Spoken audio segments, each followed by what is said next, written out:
Buongiorno a voi tutti. Oggi, 1 agosto 2024. Vorrei condividere con voi questa riflessione un po' particolare che riguarda l'immortalità. L'uomo ha titolo per conseguire l'immortalità? Diciamo subito che essere immortali non significa essere eterni. L'immortalità è legata alla vita dell'universo. L'eternità appartiene solo all'assoluto o coscienziamente. Ricordo inoltre, come già detto in altre riflessioni, che la coscienza è sempre presente sia nello stato di veglia, di sogno e di sonno profondo. Oltre a questi stati, dove la coscienza è ancora una percezione dell'io sono, i grandi maestri affermano che v'è un quarto chiamato Turiya, dove la coscienza si fonde con l'Atma o pura coscienza. Inoltre sappiamo che quando ci addormentiamo il nostro cervello assume comportamenti fisiologici diversi da quando si sogna e quando non si sogna. Il sogno, fase REM, si evidenzia per un'attività cerebrale intensa che ovviamente è strettamente connessa alla mente duale, accompagnata da un movimento rapido degli occhi che indica che vi è un'attività onirica, ovvero attività dell'inconscio, che non è più sotto lo stretto controllo del conscio, come nella veglia. Mentre nel sonno profondo, fase non REM, l'inconscio ha smesso di interferire, il cervello presenta un'attività molto bassa, con cambiamenti di frequenza delle onde cerebrali che caratterizzano stati di mentali e di coscienza ben specifici. E ciò avviene quando vi è una mente che non interferisce sulla coscienza, tipica di una mente libera che non ha condizionamenti, ma vi è solo una presenza di coscienza non consapevole, che non ricorda questa condizione di stato quando torna alla veglia. In sostanza, il sonno profondo è un'esperienza della coscienza che l'uomo comune fa in modo del tutto inconsapevole, ma è proprio nel sonno profondo che l'uomo ricarica le sue energie psicofisiche. In altri termini, quando la coscienza torna alla fonte dell'io sono, torna alla sua purezza e per questo consente alla mente cervello di riprendere forza ed energia. Non entro ulteriormente in questa specifica complessa materia che riguarda la scienza della psiche, che non conosco, ma non sono nemmeno interessato a sviluppare ulteriori conoscenze, rispetto alle quali il mio possesso, perché nella breve vita bisogna fare delle scelte su come impiegare il proprio tempo, che è molto breve. Ricordo, per completezza tecnica, come afferma la stessa scienza, che nella fase non REM, sonno profondo, vi è un'attività fra il talamo e la corteccia cerebrale, mentre il tono muscolare è assente e la temperatura corporea si abbassa. Nella fase REM, sogno, il nostro cervello invece elabora le emozioni e le esperienze vissute durante il giorno. È un periodo di consolidamento della memoria e di elaborazione degli eventi che ci aiuta a comprendere meglio noi stessi e il nostro inconscio, oltre al mondo che ci circonda ovviamente. Ricordo pure che la scienza, da svariati decenni, sta monitorando il cervello di alcuni monaci buddisti quando sono in meditazione e devo dire che i risultati sono molto incoraggianti. Detto ciò, entro nella questione più personale dell'argomento, esposizione che potrà o non potrà trovare consenso, ma soprattutto non potrò sostenere alcuna argomentazione tecnico-scientifica in sua difesa, per cui o lo si accetta per quello che è, o la si cestinerà. Spero solo che possa essere di aiuto a qualcuno che sta portando avanti le sue personali ricerche interiori. Quando parlo di mente ordinaria o mente duale, intendo ovviamente la mente che organizza la vita dell'uomo comune, compreso la sua parte di emozioni e sentimenti che sono preponderanti nella vita ordinaria di questa società. La mente comune è presente ovviamente nello stato di veglia, ma lo è anche nello stato di sogno. Infatti le emozioni e i sentimenti sono la base materiale inconscio che stimola e caratterizza il sogno del tutto personale. Nel sonno profondo, invece, troviamo totale assenza di chi che sia sentimento o emozioni, perché siamo nello stato dell'io sono. Quindi la mente è libera da ogni condizionamento e pensiero. Per inciso, già questo dato che abbiamo esposto dovrebbe far capire che la mente è di per sé libera. Sono i nostri ricordi che la mente inchioda al passato e quindi alla continuità dei condizionamenti e delle emozioni. Se non ricordassimo, non vi sarebbe alcuna emozione se non quella del momento presente. Quindi, quando dico che dobbiamo avere una mente libera, è come se dicessi di sperimentare la condizione di sonno profondo nello stato di veglia.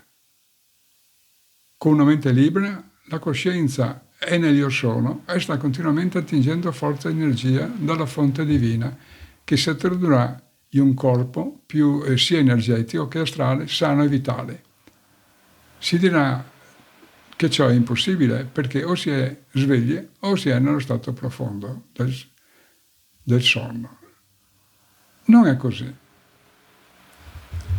perché ciò è vero solo per l'uomo comune, perché la sua coscienza è sottomessa alla mente duale a causa di Maya, ma quando la coscienza prende piena consapevolezza di sé ed è concentrata continuamente sul sé, o pura coscienza, quindi nell'io sono, lo stato di veglia lo vivrà come se stesse sognando in modo consapevole.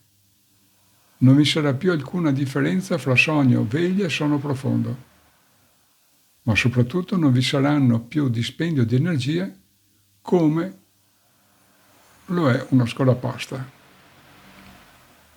Saranno solo tre esperienze di stato fra loro diverse che la coscienza farà in modo del tutto consapevole, viste e sperimentate come una semplice visione onirica, distaccata dalla propria reale natura, simile allo spettatore che guarda un film.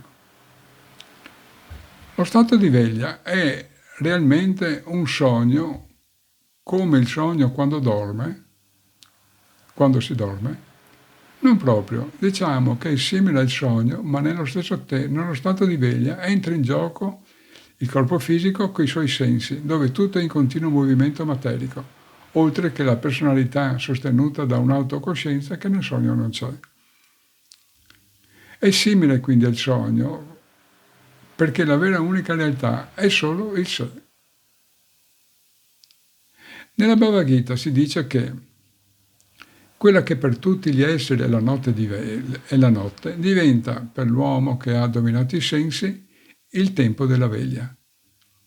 Quello che per tutti è il tempo della veglia è la notte per il saggio raccolto.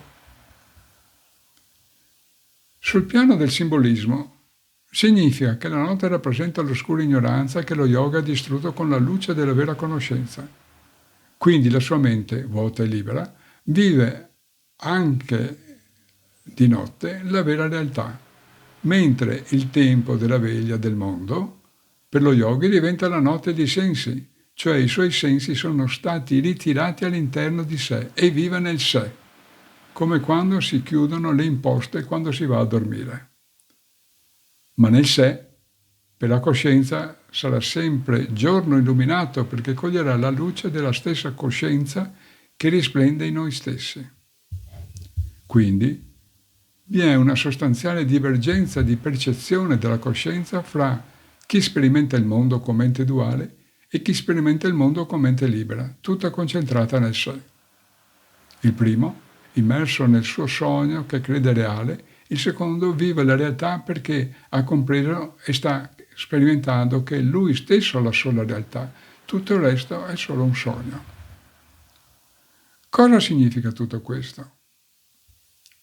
Significa che l'uomo che vive sognando sa che presto o tardi terminerà il suo sogno e con lui ogni cosa, compreso lui stesso. Mentre chi sa di essere la realtà sa anche che con la morte del corpo lui continuerà a vivere. Perciò, sino a quando l'uomo non prenderà consapevolezza del sonno profondo, in modo cosciente ovviamente, vivrà lo stato di sogno e di veglia come realtà. Infatti, quando si dorme, non si sa di sognare e quando ci si sveglia si crede, per il solo fatto che si è passati ad altro stato, di vivere la realtà. Mentre quando si prende consapevolezza dello stato di sonno profondo, si percepirà lo stato di sogno e di veglia come un sogno vissuto dalla coscienza e nulla più.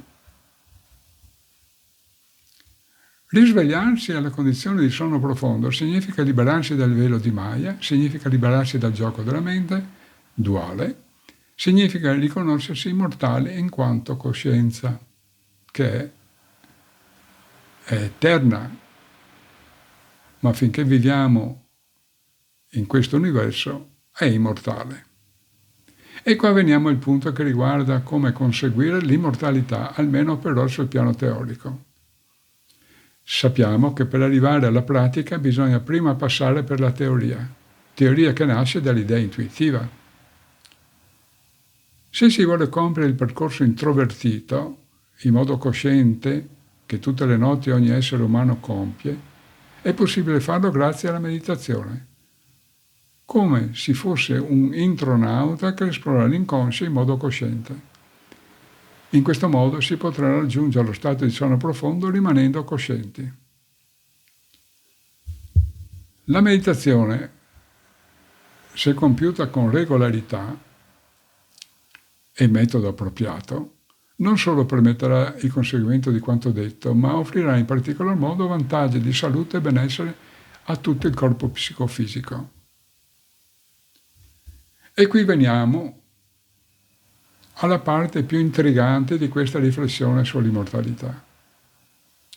Se durante la fase di meditazione profonda, dopo aver raggiunto una certa sicurezza in prossimità dello stato di sonno profondo, si cerca di concentrarsi, con la mente libera, su quello che sembra essere la percezione del corpo fisico, invece di consentire alla mente, quindi alla coscienza, di immergersi naturalmente nello spazio etereo, col tempo la coscienza andrà prendendo consapevolezza di quello che è il corpo sottile, grazie alla circolazione del sangue che svilupperà e rafforzerà in modo cosciente l'intero sistema energetico, cioè i vasi sanguigni che sostengono il corpo astrale. In altre parole, con la meditazione all'inizio si fisserà e si potenzierà le cellule del sangue con una maggior sensibilità di coscienza e questa andrà a potenziare con maggior consapevolezza e fissazione il corpo astrale. Il risultato sarà che dopo la morte del corpo fisico il corpo astrale resterà completamente integro e cosciente come se avesse ancora il corpo grossolano, con la differenza che la mente appartenente al corpo sottile non sarà più sottoposta alle leggi grossolane, ma solo a quelle del mondo sottile. Vi sono sempre state persone che dedicano la propria vita alla ricerca dell'immortalità restando col corpo fisico. Vedi una per tutte l'alchimia o regia opera, ma sono degli illusi, perché le leggi della materia non lo consentono. Potranno semmai aumentare la vita anche di un centinaio d'anni o più, ma che senso ha prolungare la sofferenza su questa terra a causa proprio delle leggi della materia? Nei piani sottili le leggi che governano sono inferiori e offrono quindi minor sofferenza. Certamente tutto questo è più semplice a dirsi che a farsi, ma ciò che è importante è prendere coscienza di tutto questo. Siamo esseri divini e dobbiamo lasciare questo corpo di bruco per diventare farfalla. Vivere come maiali e rassegnarsi a questa vita non mi sembra proprio la scelta migliore. Comunque, se riusciremo a dare realtà e concretezza all'immortalità del nostro essere, simile a quello che aveva Adamo per intenderci, è sì grazie alla meditazione, ma lo è anche, contestualmente, allo stile di vita appropriato che nel frattempo ci si adatti. Se si vuole che la meditazione dia i suoi frutti, è necessario trasmutare il corpo astrale, nel corpo astrale, le oscure e degradate basse frequenze energetiche che la vita disordinata e caotica di questa società offre, a grandi mani e a profusione, in frequenze più elevate e perciò stesso più luminose. Diversamente l'immortalità vi sarà negata per non esserne degni. Auguri a tutti, buona giornata.